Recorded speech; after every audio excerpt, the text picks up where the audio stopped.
Bismillahirrahmanirrahim. Assalamualaikum warahmatullahi wabarakatuh.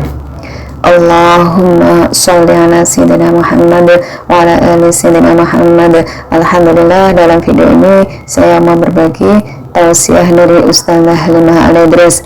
Jangan suka iseng, jangan sok kepo. Semoga kita lebih baik diam daripada banyak bicara yang tidak bermanfaat. Terima kasih sahabat, semoga bermanfaat. Tapi sekedaran kepo. Tahu kepo nggak? Fudul gitu. Saya ngeliatin nih ya, saya mau buka TV gitu, saya ngeliatin, ya Allah, wartawan ya fudulnya. Kecelakaannya berapa hari yang lalu, sampai keluarganya kenapa, yang dikirimin terakhir WhatsApp-nya isinya apa, dibuka semuanya. Ya Allah, segitu fudulnya gitu, segitu penuh dengan pengen taunya sama apa-apaan yang terjadi itu ya. Dan kenapa juga gitu, kitanya itu loh nontonin kayak pengetahuan itu penting, padahal nggak juga penting. Yang penting itu kalau kamu doain mereka, yang nontonin, yang ini, saya nggak yakin orang-orang itu akan mendoakan, akan bacain Fatihah setiap kali dengerin namanya yang disebutin yang meninggal Fatihah. Siapa di antara kita yang begitu? Ya Allah, sedih kan jadinya. Cuman kepo doang gitu, pengen tahu doang. Dan itu banyak teman-teman sekalian yang kayak gitu. Minimalnya nih, ucapan kita nih ya, minimalnya. Ada orang nggak makan, lagi di lingkungan yang lagi pada makan. Kita tanya kemudian, kok nggak makan? Iya nggak, makasih. Kita nanya kemudian, puasa ya? Dia sebenarnya lagi nggak kepengen puasa sunnahnya diketahui orang. Dia ikhlas, dia nggak kepengen puasanya diketahui orang. Tapi dengan kamu nanya, nih mulut nih, iseng sebenarnya, kepo. Dia puasa, dia nggak puasa, apa perlumu sebenarnya? Betul apa enggak? Tapi kita nih kan suka yang nggak enak kalau nggak ngomong. Ini dia nih teman-teman, penyakit kita nih. Banyak bener penyakitnya nih ya. Kepo kita, pengen tahu kita, fudul kita, iseng kita, nggak ngamalin yang katanya Nabi, tarkuhu ma la ya'ni. Kalau kamu nggak perlu, nggak usah diomongin, gitu kan? Kata Nabi gitu kan? Sempurnanya Islam seseorang ketika kamu bisa jadi orang yang kalau nggak perlu kamu jangan kerjain, kalau nggak perlu kamu jangan omongin, gitu. Itu sempurnanya Islam kita, kata Nabi Muhammad SAW. Nah kita ini memang nggak sempurna sebagai orang Islam nih, makanya masih suka iseng teman-teman saya sekalian. Kita nanya, kenapa nggak makan puasa ya? Kalau ternyata dia nggak puasa sih nggak masalah, enggak, cuman lagi nggak enak aja perutnya, gitu kan? Misalnya gitu. Itu pun biasanya kita masih terus kepo lagi. Pertanyaannya, lagi kenapa perutnya? Sakit apa? Oh panjang gitu. Sedikit sekalian saya muliakan. Itu ya, kalau misalnya dia nggak puasa. Tapi kalau sebenarnya dia puasa sunnah, nggak kepengen orang tahu sebenarnya. Bingung dia. Kalau dia mau bilang enggak, bohong dosa. Kalau dia bilang iya, ada dua kemungkinan. Antara dia ria, begitu kan? Antara dia tetap ikhlas. Kalau dia ria, dia merasa senang, iya dong, saya puasa. Habis pahalanya teman-teman. Laparnya dia dari pagi sampai maghrib habis. Kalau dia pamer, dia senang bilang bahwa dia puasa, gitu kan? Habis. Kalau dia ikhlas, enggak ada urusan dia. Orang lain mau tahu dia puasa, dia enggak. Dia puasa karena Allah Subhanahu wa taala. Itu yang asalnya pahala dia 70 kali lipat karena sembunyi-sembunyi, jadi ketahuan orang lain jadi 1 pahalanya. Sebab pahala yang rahasia selalu 70 kali lipat dibandingkan dengan pahala yang terang-terangan. Amal ibadah itu kalau disembunyikan 70 kali lipat daripada yang terang-terangan. Dan siapa yang bikin pahalanya dia dari 70 merosot jadi 1? Kamu itu, isengmu itu. kepomu itu, fudulmu itu, jahat benar jadi orang. Coba tuh lihat itu, betapa sangat pentingnya bagi kita untuk diam. Kalau nggak perlu jangan ngomong. Kata Nabi Muhammad, man kana minkum yu'minu billahi wal yawmil akhir falyakul khairan aw liyasmut. Kalau kamu beriman, kamu pasti bakalan memilih untuk berbicara baik atau diam. Pilihannya itu. Bicara baik yang udah pasti baik atau diam. Saudara sekalian saya muliakan, para kekasih Allah, para ulama-ulamanya Allah Subhanahu wa taala, begitu banget tuh mereka. Begitu banget. Makanya salahnya enggak banyak. Makanya bahkan diantara mereka nggak berbuat salah, nggak berbuat dosa, nggak berbuat salah teman-teman sekalian. Dosa sih udah nggak, salah pun nggak mereka. Kenapa? Karena mereka jagain lisan. Saudara sekalian saya muliakan, ada Imam An-Nawawi alaihi ridwanullah. Didatengin orang lain, terus orang itu nanya, Imam,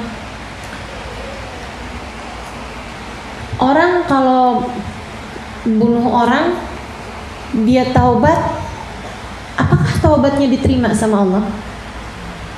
Imam Nawawi diam, kemudian jawab. Kata Imam Nawawi, iya, taubatnya diterima sama Allah.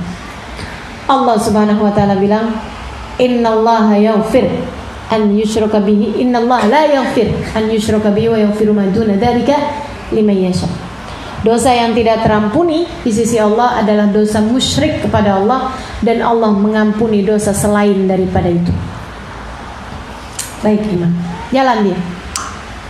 Masih di majelis itu juga teman-teman saya sekalian, datang orang lain lagi. Imam, kalau ada orang bunuh orang, kemudian dia taubat, apakah taubatnya diterima sama Allah? Enggak. Kata Imam Nawawi, tidak diterima taubatnya sama Allah.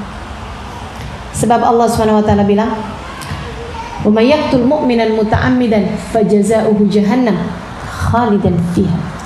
Siapa yang membunuh orang muslim, maka balasan dari Allah baginya adalah api neraka jahanam dan dia kekal di dalamnya. Baik Imam, keluar. Yang bingung muridnya.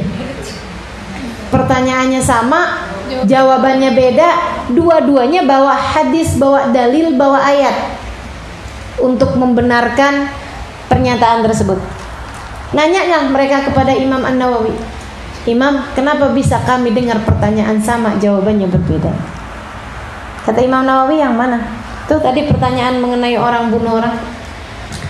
Kata Imam Nawawi, yang pertama datang orang yang telah membunuh orang lain dalam keadaan menyesal, penuh taubat kepada Allah. Dia datang padaku dari jauh, kata Imam Nawawi, sengaja mau mempertanyakan adakah taubatnya diterima oleh Allah Subhanahu wa taala. Maka aku jawab seperti itu. Yang kedua, kata Imam Nawawi, punya rencana membunuh orang tapi takut. Apakah apabila saya membunuh orang, kemudian saya bertaubat, apakah Allah berkenan untuk menerima taubat saya? Enggak ada, enggak diterima sama Allah. Allah bilang, "Wa man yaqtul mu'minan muta'ammidan fajaza'u jahannam khalidan fiha." Tuh teman-teman saya sekalian, muridnya baru ngerti, oh ya Allah. Bukan hanya sekedar ilmu yang diperlukan untuk menjawab masyarakat, untuk ngomong sesuatu yang baik itu tadi, falyakul khairan tadi itu. Bukan hanya sekedar ilmu, apalagi kalau belum jelas ilmunya. Coba kebayang kalau itu dibalik. Sama orang pertama Imam Nawawi bilang, wah, dosa kamu gak akan diterima sama Allah, taubat kamu gak akan diterima sama Allah, dosa kamu gak bakal diampuni. Dia pulang dalam keadaan putus asa. Dan kepada yang kedua, kalau Imam Nawawi kemudian bilang sama dia gitu, wah, Allah ampuni dosa kamu, pulang dia udah tajemin pisau, kan begitu, tajemin pedang. Nah ini para ulama-ulamanya Allah, mereka melihat dengan cahaya Allah, mereka berbicara dengan cahaya Allah, sehingga yang disampaikan adalah kebenaran. Kesalahan kita ini teman-teman sekalian, salahnya lisan nomor satu dah. Nih, sumber segala kesalahan lisan yang lain. Berbicara dari maumu, berbicara dari hawa nafsumu, berbicara dari keinginanmu. Itu salahnya kita. Makanya yang keluar ghibah, makanya yang keluar namimah, makanya yang keluar fitnah, makanya yang keluar kata-kata kotor, makanya yang keluar kata-kata kasar, makanya yang keluar kepo, fudul, makanya yang keluar akhirnya bikin pahalanya orang jadi turun, merosot dari 70 jadi 1, gara-garanya kita ngomong dari hawa nafsu. Kalau kita berbicara, sebelum bicara kita pikiri, sebelum berbicara kita cermati, sebelum ngomong sesuatu kita nanya sama Allah, ya Allah bimbing, ya Allah bimbing. Gak bakalan banyak salahnya. Kayak ulama-ulama kita itu. Imam Asy-Syafi'i tanya sama orang, Imam, saya kalau lagi puasa kemudian cium istri lagi puasa, hukumnya apa? Kayak Imam Syafi'i gak batal. Makasih Imam. Datang lagi di majelis yang sama, Imam, cium istri lagi puasa batal. Batal. Hati-hati. Orang heran, nanya, kenapa bisa pertanyaan sama jawaban beda Imam? Kata Imam Syafi'i, yang pertanyaan pertama itu dan yang kakek-kakek dia.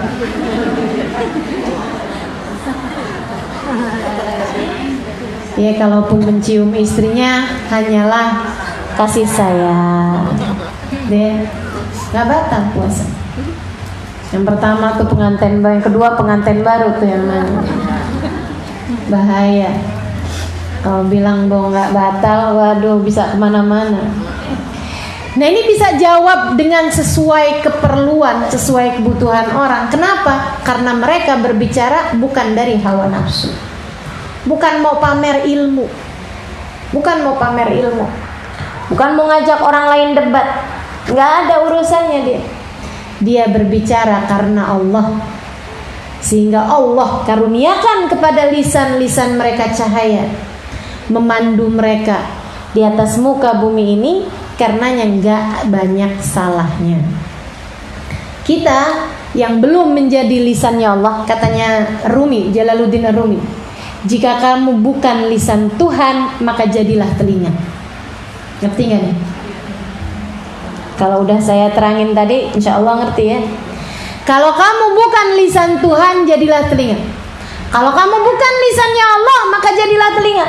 Kalau kamu belum bisa berbicara apa yang Allah inginkan untuk disampaikan, maka lebih baik dengarkan, enggak usah ikut-ikutan bicara. Gitu teman-teman sekalian. Ada orang nanya ini hukumnya gini kan ya? Gak ngerti saya.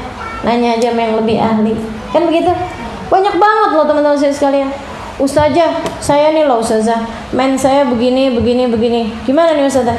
Oh berarti kamu sekarang harus sholat. Oh sholat ustazah, saya udah nanya kemarin ustazah katanya gak usah sholat saya. Tanyanya sama siapa? Mesin nih, katanya dia ngaji ustazah. Iya. Kalau nggak ngerti, nggak usah ngomong. Akhirnya kan jadi salah-salah orang. Kayak yang terjadi di zaman Nabi. Ada orang lagi sakit, nanya sama temennya. Dia bilang, saya ini lagi sakit nih, saya nggak bisa mandi, tapi saya wajib mandi. Saya mesti gimana? Kata temennya gini, kemarinan ada yang nanya sama Nabi, dia nggak bisa wudhu, sama Nabi disuruh kemudian tayamum. Sekarang kamu nggak bisa mandi, kalau gitu kamu guling-guling aja di tanah, guling-guling di padang pasir. Oh gitu ya, guling-guling di padang pasir, mati.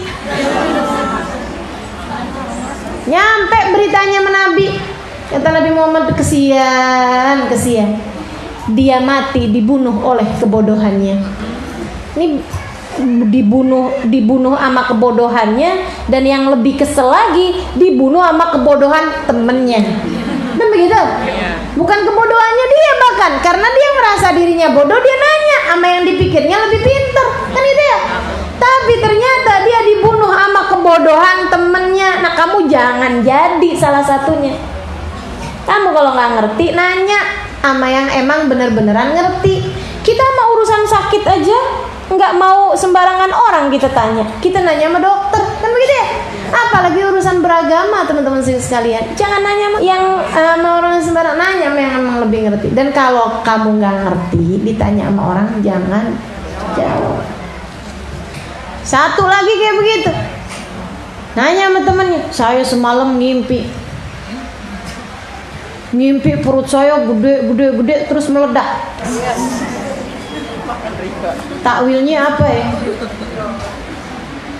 Ini ya, suka ngomentarin set ada di pikiran, kemudian ngomentarin, itu juga suatu hal yang berbahaya, teman-teman sekalian. Jangan suka nyeletuk perkara yang akhirnya kemudian nggak benar gitu. Kita kalau apa-apa mesti pinter emang jagain lisan. Teman-teman sekalian, dia ngomong kayak gitu sama temennya nih, sama si temennya dibilang, oh kamu bakalan meninggal dunia karena sakit perut. Sok tahu. Dia kemudian ketemu Nabi hari itu, dia nanya sama Rasul, ya Rasul, kata tadi malam Rasul saya ngimpi begini. Nabi nanya, sudahkah kamu ceritakan ini kepada orang lain?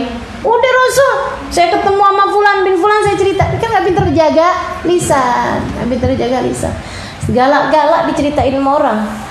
Tadi malam saya ngimpi ini, tadi malam saya begini, diceritain semua. Saudara sekalian, katanya Nabi Muhammad SAW, itu kalau gitu jadi begitu. Yang udah diceritain sama teman kamu itu.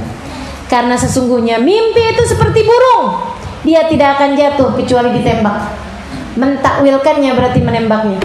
Mentakwilkannya berarti menjadikan burung tersebut terjatuh. Jangan jadi orang yang sok tahu. Sok tahu jangan, kepo jangan, enggak? Ngomongin orang jangan, fitnah jangan, komentar yang enggak bagus jangan. Jadi mestinya kayak gimana dong? Mestinya jangan bicara dari hawa nafsu. Kalau mau ngomong mikirin dulu. Orang yang berakal berpikir baru bicara. Orang yang bodoh bicara dulu baru habis itu mikir. Ya nyesel. Tadi kenapa ngomong gitu ya? Duh nyesel. Biar gak banyak nyeselnya kita dalam kehidupan, berusahalah untuk jaga lisan. Semoga Allah jaga lisan kita. Amin ya rabbal alamin. Badannya atau keluarganya.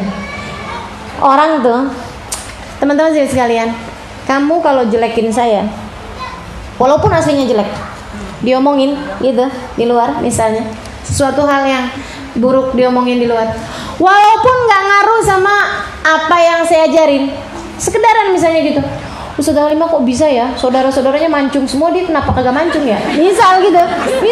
Sedikit sekalian yang saya muliakan, itu ya sesuatu hal yang kalau saya dengar mungkin saya akan sedih. Ya kok bisa ya ampun. Umi saya lagi hamil, pengen apaan yang idamnya ya? Kok bisa nggak mancung sendiri? Saya gitu kan. Sedikit sekalian saya muliakan. Tapi dengan kamu ngomongin saya, yang sedih bukan cuma saya. Betul apa enggak? Umi saya sedih, abah saya sedih, saudara saya sedih, kakak adik saya sedih, teman-teman saya sekalian. Betul apa enggak? Termasuk suami saya sedih. Betul apa enggak? Suami saya sedih. Enggak cuma suami saya, mertua saya juga sedih. Iya. Mantu saya sian bener, hidungnya kemana tuh? Teman-teman sekalian, coba tuh kebayang. Dengan kamu jelekin seseorang, yang sedih bukan cuma dia. Kamu berbuat salah bukan cuma sama dia, tapi sama orang tuanya, sama anak-anaknya, sama saudara-saudaranya, sama suaminya, sama mertuanya, sama ipar-iparnya. Begitu banyak orang yang kamu buat sedih hatinya dengan ucapanmu tersebut. Teman-teman sekalian, pikirin itu. Sebelum jelekin orang, pikirin betapa banyaknya hati orang-orang yang tersedihkan dengan ucapanmu tersebut. Saudara sekalian saya muliakan, bahkan katanya beliau bukan cuma jelekin dia, jelekin badannya atau agamanya, tapi jelekin keluarga, berarti juga jelekin orang tersebut juga, kan ikutan sedih juga. Wawaladu atau anaknya. Bahkan nih teman-teman sekalian, jelekin binatang ternak. Kalau ada orang punya binatang ternak, jelekin binatang ternaknya aja termasuk ghibah. Binatang peliharaan, nih ada orang pelihara kucing, kita jelek-jelekin kucingnya, itu termasuk ghibah. Lihatin nggak kucingnya tuh kurapan, misal gitu ya, misal cucunya gak tahu, saya kemarin mainan kucingnya, tahu-tahu saya begitu makan mules perut saya, kayaknya ada bakterinya tuh kucingnya, misal gitu teman-teman sekalian. Itu tuh kamu ngomongin kucing tapi kamu sedang berghibah namanya. Gibahin siapa sih ngomongin kucing kok? Gibahin pemiliknya. Karena yang sedih dengan ucapanmu tersebut, yang gak suka mendengarnya adalah pemiliknya teman-teman sekalian. Gitu, itu termasuk ghibah juga. Kamu jelekin buku saya, berarti jelekin